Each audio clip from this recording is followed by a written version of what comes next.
अब हम बात करेंगे डॉक्टर रॉय काने, जिनको ब्रिटिशर्स ने सर की उपाधि दी है, तो इनको हम लोग सर रॉय या काने भी बोलते हैं। और इनका जन्म हुआ था 1930 में, दिसंबर के महीने में इनका जन्म हुआ था। और 2024 में 6 जनवरी को ये हमारे बीच नहीं रहे। तो ये एक ब्रिटिश सर्जन थे और इनके बारे में जानना क्यों ज़रूरी है, क्योंकि जो ऑर्गन ट्रांसप्लांटेशन आज पॉसिबल है, वो इन्हीं की देन है। जो हम लोग इम्यूनो सप्रेसेंट थेरेपी यूज़ करते हैं ऑर्गन ट्रांसप्लांटेशन में, वो डॉक्टर रॉय यार काने की रिसर्च का ही देन नतीजा है। और इनका जन्म जो था 30 दिसंबर 1930 इंग्लैंड में हुआ था। इन्होंने एजुकेशन जो था लंदन में पढ़ाई की थी। लंदन में जो गाय हॉस्पिटल था, गाय हॉस्पिटल मेडिकल स्कूल, वहाँ से पढ़ाई की। और जो ट्रांसप्लांट सर्जरी, इम्यूनोलॉजी और फार्माकोलॉजी, उसमें इन्होंने बहुत ही कंट्रीब्यूट किया। फिर फाइनली जो ये वर्किंग जहाँ पे काम करते थे, वो कैम्ब्रिज यूनिवर्सिटी था। कैम्ब्रिज यूनिवर्सिटी में एज़ अ सर्जरी डिपार्टमेंट में इन्होंने जॉइन किया था। और इनको इतनी उपलब्धियों के बाद रॉयल कॉलेज ऑफ सर्जन्स ने फेलोशिप भी दिया था। फिर हम बात करें कंट्रीब्यूशन, तो सबसे पहले 1960 की बात है।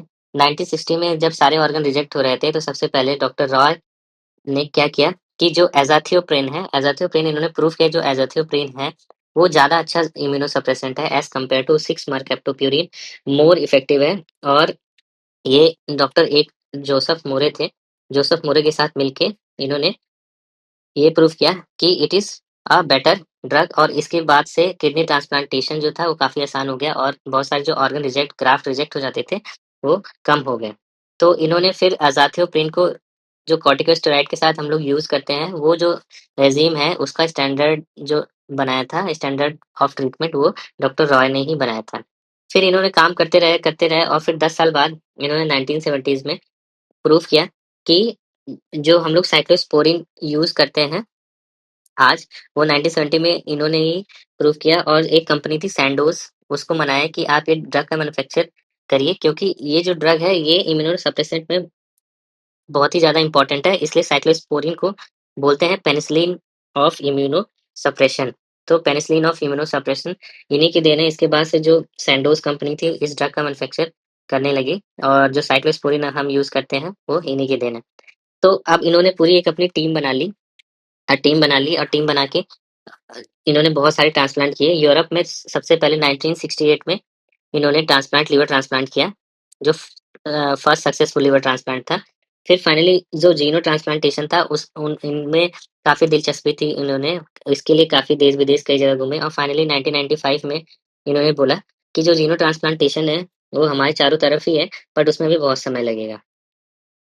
तो ये जीनो ट्रांसप्लांटेशन के बारे में है। तो जो रॉय काने का जो वर्क है, डायरेक्टली यूरोलॉजी में उन्होंने कंट्रीब्यूट नहीं किया, उन्होंने इम्यूनोसप्रेसेंट में कंट्रीब्यूट किया है। वो एक यूरोलॉजिस्ट नहीं थे। तो इम्यूनोसप्रेसेंट जो था, वो इम्यूनोसप्रेसेंट आज बेस है रीनल ट्रांसप्लांटेशन का। और जो यूरोलॉजी, नेफ्रोलॉजी, इम्यूनोलॉजी में जो कंट्रीब्यूशन है इनका, बहुत ही सिग्निफिकेंट है। तो जो रीनल ट्रांसप्लांट सर्जरी में drug protocol, immunosuppressive drug protocol का, वो सारा का सारा इन्होंने ही दिया था। फिर जो मल्टी ऑर्गन ट्रांसप्लांटेशन है, जो पहली बार इन्होंने किया था, फर्स्ट मल्टी ऑर्गन ट्रांसप्लांटेशन 1994 में किया था, वो इन्हीं की देन है। और जो इम्यूनोसप्रेशन की जो फार्माकोलॉजी और इम्यूनोलॉजी हम पढ़ते हैं, वो भी डॉक्टर रॉय काने की देन है। तो इतनी सब उपलब्धियों के बाद इनको 1986 में नाइटहुड की उपाधि दी गई थी। फिर इसलिए इनको उसके बाद सर रॉय काने भी बोले जाने लगा। फिर इनको लास्कर डिवैकी अवार्ड भी दिया गया है। लास्कर डिवैकी क्लिनिकल अवार्ड है। और इनको रॉयल सोसाइटी का फेलो भी, मेंबर भी हैं, fellow of the royal society. इन्होंने बहुत सारी बुक्स लिखे हैं और 500 से ज़्यादा इनके नाम पे पब्लिकेशन है। फिर हम बात करें, तो ही लेगेसी की बात करें इनकी, तो he is the founder of clinical transplantation. और इनकी his work is forms the backbone of renal transplant protocol used today. फिर बहुत से ही inspired the generation of transplant surgeon, immunologist and urologist. तो अगर हम बात करें डॉक्टर रॉय काने का, तो इनको एक चीज़ के लिए बहुत ही ज़्यादा, या वो है इम्यूनोसप्रेसिव रेजिमेन का, उसकी वजह से हम लोग रीनल ट्रांसप्लांट कर सकते हैं। तो ये है डॉक्टर रॉय काने, जिनको हम लोग बोलते हैं डॉक्टर की जगह सर रॉय काने, बिकॉज ही वॉज नाइटेड, नाइटहुड की उपाधि मिली थी 1986 में।